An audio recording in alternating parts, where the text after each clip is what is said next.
Hey everybody, this is Reapy, and today we're going to be playing a game called What's Her Name? This is supposedly a rather strange horror game. Okay, there we go. Of all the people who have made their way into my life, I've never really considered anyone a real friend. I've had people who thought they were friends, but they only ever been a one-way street, okay? People who promised me things in the past and promised seemed to dissipate with time. Anytime I've put my trust in somebody else, I've found myself disappointed with their end result. Oh, okay, there's quite a lot of text here. What I've never understood about people is why they commit to obligations they have no intention of fulfilling. If I order a steak dinner, I eat the steak dinner. I don't nibble at the potatoes and pick at the salad. If I wanted to nibble on potatoes and pick at the salad, I would have ordered a nibble of potatoes and a leaf of lettuce, and not even bothered trying to convince myself I was hungry enough for the steak. I apply the same principle to any relationship, creative endeavor, or lifelong pursuit. The worst thing about people who live their lives in such a way is that they don't consider the cattle who lost its entire existence to be on their plate. Oh. Okay. Time and time again, I've learned this lesson the hard way. No matter how many times people let me down, for some reason I still count on them. There's no one to blame but myself. I'd like to blame the others, but I should have known better every time. They're just being themselves. A conglomerate waste of space filling others' heads with empty promises. All these lessons I've repeatedly learned, but somehow I still end up here. About a month ago, I started hanging out with 3 other girls that I met in English class. The strange thing about English class is that it's more of ghost hunting class than English class. The professor assigned us writing and reading assignments the same as any other would, but all the content is themed around the paranormal and the unexplained. The professor assigned members of the class as a group project where we were required to investigate a local paranormal legend. When the other girls learned that I was an English major, they deemed me the writer of the group. I wasn't thrilled about working with them, but I didn't really have a choice as nobody else in the class even acknowledged my existence. I was never interested in the paranormal, but the 3 girls were overly enthusiastic about the course content and the group assignment. Sasha was the most enthusiastic about the trip. She was also the most vocal of the group. She claimed there was an endless amount of spooky possibilities and all really exciting to take pictures with her camera. Kiki was always disagreeing with Sasha. The thing that stuck with me about Kiki is that she wanted to exaggerate the truth before we even knew what it was. She wanted to fabricate a story so that the project could be even more memorable than anybody else's. Emily was the quietest of the 3, but she also seemed the most intelligent. She also was an English major, yet somehow had no desire to do any of the writing. It didn't make much sense to me how she fit into the group, and she seemed to want to be there even less than me. None of them seemed to take notice of anything I said. We all agreed to look into a local legend known as the Mist Road. Supposedly stories of the road involve unexpected disappearances, a half-man, half-deer, a ghost dog that roams the forest, and a witch that preys on the unsuspecting hikers. I looked into it and none of the rumors appeared to have much validity. I reluctantly agreed to go along, mostly because I had no better suggestions. We had planned to all go together late at night, just after sunset. I hadn't been home too long before I heard them. Hello? Can I play now? Can I play a game? Oh, I can interact with the trash. I really need to pick up after myself better. I'd care more if I ever had any guests. What is that? Corkboard? I'm not sure why I even hung this up. I don't know. It's your house. Do whatever you want with it. What the heck? Sasha, hey, we're going to the road, right? You know how to get there, right? I thought you guys were going to pick me up. We're almost there. Text me when you hear. Okay. I don't know why I was surprised. I expected something from a person, and they let me down. Like always, I blame myself for even considering these girls caring about me. I blame myself again for agreeing to team up with them. I wanted to abandon them the same way that they did to me, but I couldn't afford to fail the class. I hate group projects. Alright. Oh, more text. Yay. Luckily, there was a bus stop less than a mile from the road. I had a lot of time with my thoughts as I walked in the dark. The thoughts started out dark and only turned darker. I thought of all the people I used to call friend. I thought of all the time and effort that I put into relationships that are now non-existent. I thought about how great it would be when I never had to talk to Sasha, Kiki, and Emily again.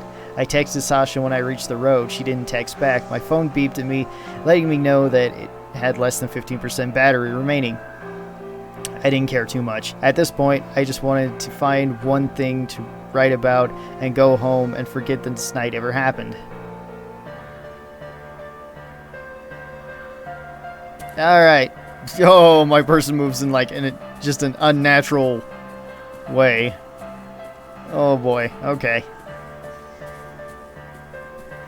Hello, Sasha, Kiki. Here's a well. Well, I found a well. Let's go jump down the well and find a grate. That'd be great, and then we can find a dam and say, damn. Ooh, I found some bones. Where did all these bones come from? It looks like a deer, maybe? Yeah, kind of. It doesn't look human, so... nothing too much to investigate there. Unless it's a Wendigo or something. Abandoned van. I can see a bucket sitting in the driver's seat of this sweet van. Let's take the bucket then. Picked up the bucket with a rope tied to the handle. That'll come in handy later. Actually, I can go to the well and use it, huh? Then I can get a bucket of water. I don't know how that's going to help me, but I can do it. Use the bucket. Okay. I got a message in a bottle. I can't get the cork out, though. Okay, so I got to find a corkscrew or a knife or something like that. I could probably use one of those bones over there. Pull that sucker right out. Oh. As I arrived at the end of the road, I realized that I was the only one doing this group project. The others weren't here, and they weren't coming. My phone still had a hint of battery life remaining, plenty of service, and no new messages. I thought of texting Sasha again, but it'd be like talking to myself. And that's for crazy people. I talk to myself all the time, so yeah, probably does belong for crazy people. They tricked me into coming out here alone. They're probably hanging out, eating pizza, and laughing at my expense while they're blabbing about what a loser I am. My stomach grumbled as I remembered I hadn't had anything for dinner. My head throbbed as I took in the woods around me. There was nothing here for me to write about but contemplating suicide. Ooh.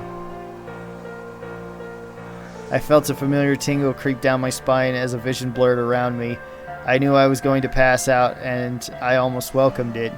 It seemed like a better plan than consciousness. As the blood flowed inward from my head, fingers, and toes, I felt a sense of relief in the thought of not having to deal with anything. Oh. I came to wondering exactly where I was. I recalled passing out in the woods, but I found myself in a cornfield. I wonder how much time had passed. I instinctively reached for my phone, but it wasn't in my pocket. I panicked and breathed a sigh of relief simultaneously. I couldn't have been too far from town, but I still had to go in the right direction. The path from the cord ended right where I had been sleeping. Whoa, okay. Oh, I think I skipped something. Okay, we gotta go find town then. I passed out in the middle of the woods and ended up in a cornfield. Oh. Where did I hear that? I hear it in this headphone, so it's over here. Phone, where are you? I need you. Oh, I found my cell phone. Okay. I'm here. Where are you guys? Sorry, we stopped for burgers. Almost there. Kiki swallowed a bug. OMG, I'm dying. Okay. At that moment, I almost threw my phone back into the cornfield in hopes that I'd never see it again. My arm cocked back, but my own selfish instinct of self-preservation made me hesitate. Yeah. Let's try that again. My arm cocked back, but my own selfish instinct of self-preservation made me hesitate. What if I got even more lost in the woods or the cord, and I had to call for help?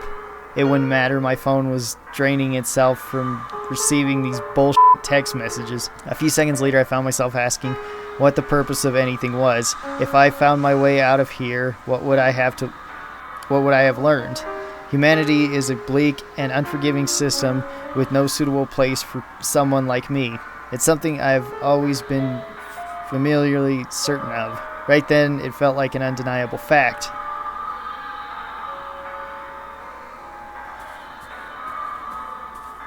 Just because you don't belong doesn't mean you don't deserve to exist.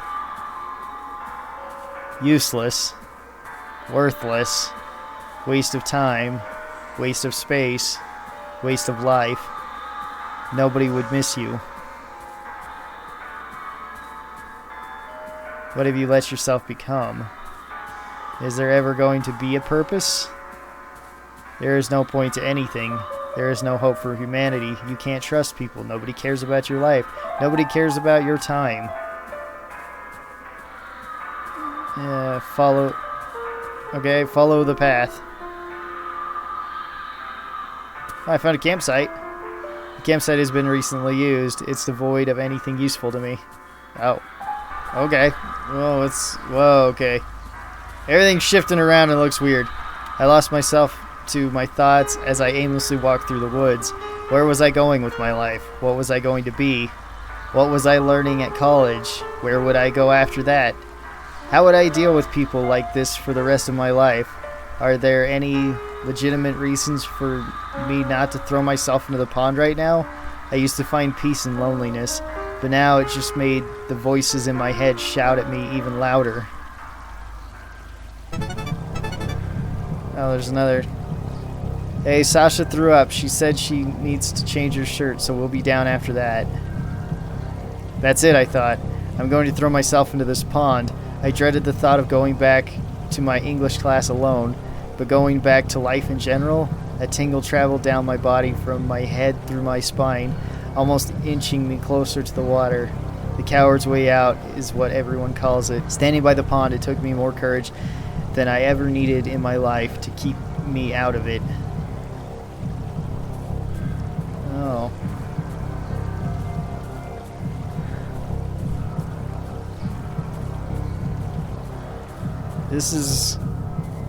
I thought this was more of a horror game, and I guess it is, but I actually thought it was going to be a regular horror game and not a psychological horror game, so I apologize for anybody who is somewhat sensitive to these matters, but I'm going to continue just to see how this goes. Abandoned hardly begins to describe this town. This house, sorry. Strange, this looks almost brand new, and it's unlocked. Let's go into the basement then. Basement in the woods. Rotten food. This food looks like it's been here for a week. Gross. Who would eat this? I don't know. Next room? What is this, like a cult room? An old book sits on the top of the podium. The way of the way. The way is about finding it for yourself. The way is through the stars and in the skies. The way is the will that resides within you. The way is always in front of you. The way is the way. Those who stray from the path are bound to eternal punishment. Yep, definitely a cult place.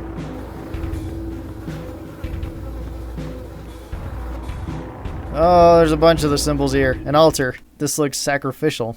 There's dried blood on the surface. I don't want to think about who or what's been on top of this. Oh, I got a message from Emily. You know they're messing with you, right? We're in the library right now finishing our project. I guess you need to find another group. Yeah, I know. Eat shit. Being complicit of a problem is worse than being a part of it. There was no way out of here. The road outside didn't lead anywhere. It was just like life. I wanted to pass out again, but I wasn't so lucky. I wanted someone to come running through the door and stab me in the face, but I wasn't so lucky. There were a couple of options that I considered, and only one of them involved trying to stay alive. I decided to walk back through the corn where I woke up and keep going through there. I turned my phone off in case I needed it for something other than pointless text messages. Okay. I stopped at the pond again and considered my own futile existence. I couldn't find a way out of here. Not out of this forest and not out of this plummeting rut that was my life. There was only one way out, and it was directly in front of me. I worked up all the courage I had and fell face first into the water.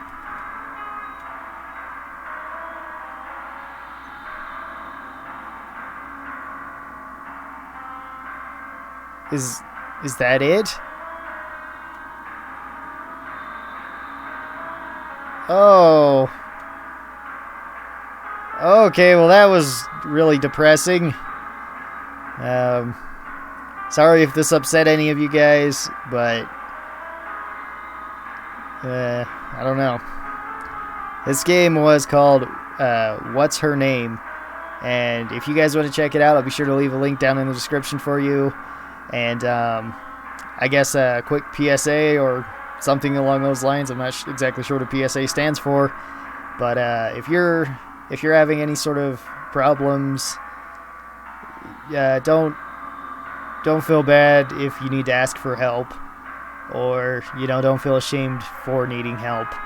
I've talked about this a few times in some of my other videos, but I do have depression. I was diagnosed when I was 19 with it. And I now take medicine for it, and I did go to counseling, which helped quite a bit. So take it from somebody who's been there. It's not fun to be just sad all the time.